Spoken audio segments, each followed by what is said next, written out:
तो पहले एपिसोड में हमने देखा था कि 3X माउंटेन के साथ किंगडम टीम की लड़ाई खत्म हो जाती है। वो सभी तब रियल विद रियम से निकलने लगते हैं क्योंकि कुछ ही देर बाद वहां से निकलने का गेट बंद होने वाला था। इस तरफ उस जगह से निकलने के बाद लो फैंग और बाकी लोग अपने अपने मिशन में जाने लगते हैं, पर तभी रोलानसन क्लैन का लीडर उन पर हमला कर देता है।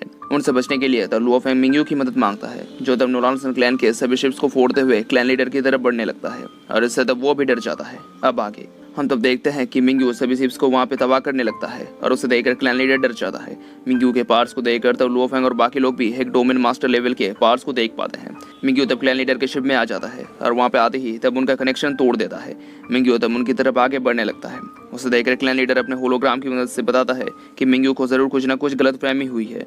मिंग्यू तब उसकी एक भी नहीं सुनता और उसके होलोग्राम को मिटाते हुए उसे उसके शिप से बाहर निकालता है। वो तब उसे मारने लगता है और उसके गले को पकड़ते हुए उसे बताता है कि वो उसके टीम मेंबर को चोट पहुंचाने की कोशिश कर रहा है। उन्हें तब दूर से लो फैंग और बाकी लोग भी देख रहे थे और लो फैंग तब बताता है कि एक रोलानसन के मरने से अर्थ उनका आतंक से मुक्त होगी।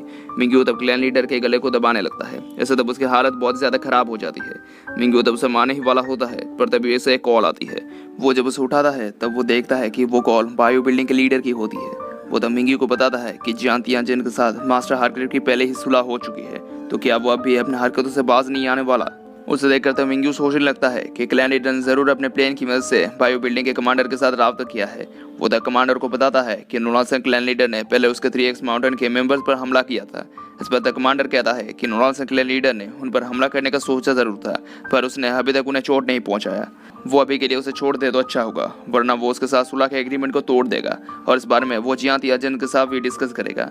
उसे सुनकर तब मिंग्यू के पास और कोई रास्ता नहीं होता। वो तब ना चाहते हुए भी तब क्लैन लीडर को छोड़ देता है, पर वो उसे तब बताता है कि अगर वो फ्यूचर में लो फैंग के साथ उलझने की कोशिश करेगा तो उसे तब कोई एग्रीमेंट भी बचा नहीं पाएगा।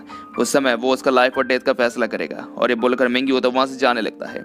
पर उसे तब पीछे से क्लैन लीडर बताता है कि सबसे ताकतवर बंदा ही पावर में रहता है और यही यूनिवर्स का रूल है, पर वो बिल्कुल जियांग तियानजिन जैसा ही है जो बिल्कुल भी नहीं बदला। इस बात को सुनकर तब मिंग्यू और ज्यादा गुस्सा हो जाता है और अपने पावरफुल प्रेशर की मदद से तब रोलानसन क्लैन लीडर को दूर कर देता है और इससे तब क्लैन लीडर बहुत ज्यादा घायल हो जाता है और उसके मुंह से तब खून आने लगता है।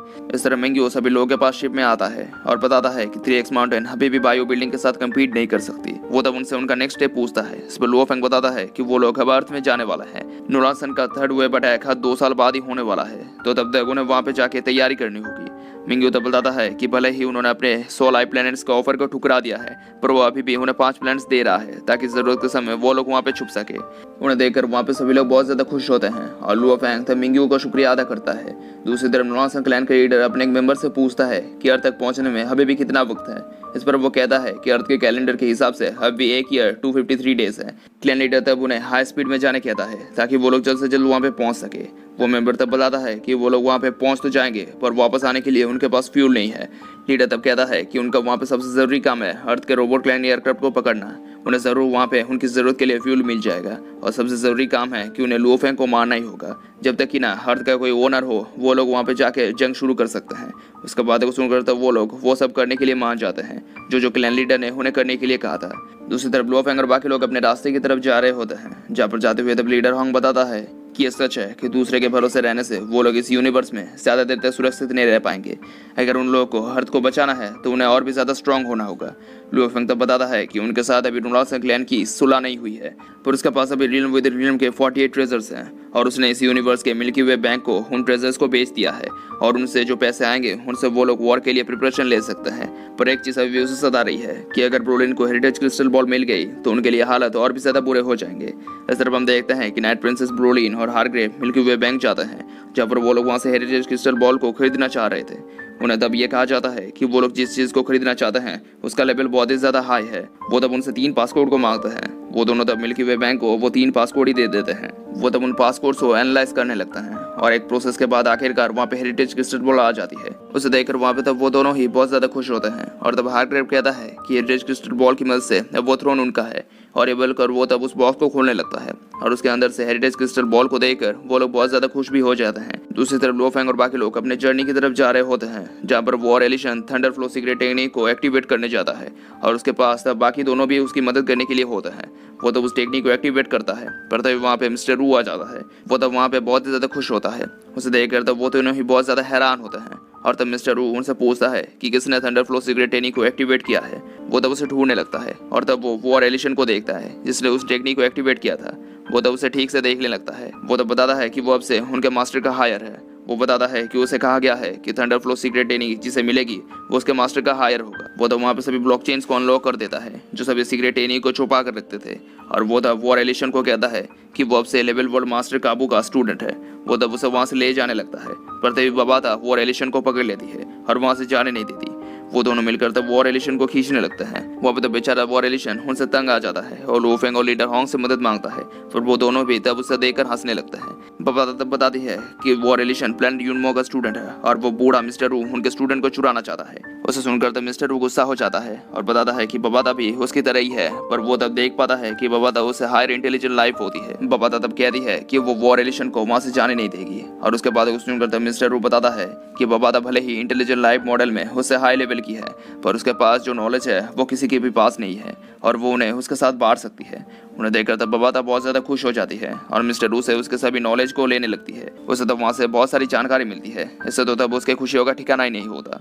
पर मिस्टर वू तब उससे वॉर एलिशन को मांगता है। इस पर तब बबाता मान जाती है। वो तब बताती है कि प्लैनेट यूनमो के स्टूडेंट को उसने चुना है। इसका मतलब वो चीज़ों को परखना जानता है।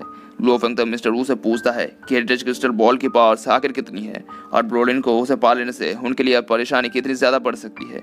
इस तरफ हम मिल्की वे बैंक में ब्रोलिन और हार्ग्रेव को देखते हैं जो तब हेरिटेज क्रिस्टल बॉल को अनलॉक कर देते हैं।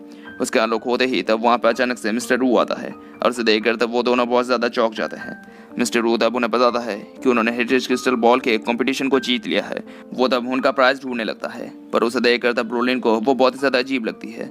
मिस्टर वू तब उन्हें उनका प्राइज देता है और उसे देखकर तब वो दोनों ही बहुत ज़्यादा खुश होने लगते हैं। पर तभी उस प्राइज में से एक यूनिवर्सल कॉइन निकलता है। उसे देखकर तब पहले वो दोनों कुछ समझ ही नहीं पाते कि उन्हें आखिर ये क्या मिला है। पर मिस्टर वू तब उन्हें उनके जीते हुए प्राइज के लिए बधाई देता है और हंसते हुए वहाँ से चला जाता है। उसके जाने के बाद अब ब्रोलिन वहाँ पे बहुत ज़्यादा गुस्से में आ जाती है क्योंकि इतनी मेहनत के बाद भी उन्हें कुछ भी नहीं मिला था। वो तो हार्ग्रेव को कहती है कि उन्हें अब मिस्टर वू को जाकर ढूंढना चाहिए और उससे बदला लेना चाहिए। पर हार्ग्रेव तो उसे वो बात छुपा कर रखने कहता है। इस तरफ लो फेंग और बाकी लोगों को मिस्टर वू बताता है कि वो क्रिस्टल बॉल नकली है। 10 मिलियन साल पहले उसने उसके सभी सोर्स कोड को थंडर फ्लो सीक्रेट टेक्निक के पावर चिप में डाल दिया था और जिससे 3 पासपोर्ट की मदद से जिसे खोला है वो कोई हेरिटेज क्रिस्टल बॉल नहीं है, वो खुद मिस्टर वू है। उसे सुनकर तो वो सभी लोग हैरान हो जाते हैं। मिस्टर वू तब कहता है कि रियन विद इन रियन के अंदर उसका जो डाटा है वो पूरा का पूरा अब सोर्स कोड में आ जाएगा। लो फेंग तब उसे ये सब करने की वजह पूछता है। इस पर वो बताता है कि वो अपनी पूरी जिंदगी सिर्फ रियन विद इन रियन में फंसे रहना नहीं चाहता था। इंटेलिजेंट लाइफ की भी सोल होती है और वो भी एक इंटेलिजेंट लाइफ ही है। वो भी अब जिंदगी का मतलब जानना चाहता है। लो फेंग तब उसे बताता है कि हर 10 मिलियन साल बाद रियल विद इन रियल का गेट खुलता है। तो अगर मिस्टर वू ने अपने डाटा को यहाँ पे भेज दिया है तो रियल विद इन रियल का क्या होगा। इस पर मिस्टर वू बताता है कि एक बार डाटा ट्रांसफर होने से वो रियल विद इन रियल में ऑफलाइन हो जाएगा। इससे वो जगह पूरी की पूरी बंद हो जाएगी। इस बात को सुनकर वो लोग चौंक जाते हैं। वो एलिशन तब बताता है कि उस जगह पर अब भी लाखों की तादाद में लोग फंसे हुए हैं। इस पर मिस्टर वू कहता है कि वो लोग अब वहाँ पे अपनी पूरी जिंदगी फंसे रह जाएंगे। लुओ फेंग तब उससे गुस्से से कहता है कि 3 पासपोर्ट नकली निकला, हेरिटेज क्रिस्टल बॉल भी नकली निकला और वहाँ पे अब इतने सारे लोग फंसे रह जाएंगे। मिस्टर वू तब कहता है कि क्रिस्टल बॉल के अंदर की टेक्निक फेक हो सकती है क्योंकि कोई क्रिस्टल बॉल है ही नहीं, वही असली क्रिस्टल बॉल है। उसे सुनकर तो वो सभी लोग बहुत ज्यादा चौंक जाते हैं और इसके साथ ही वीडियो खत्म हो जाता है। Thank you for watching.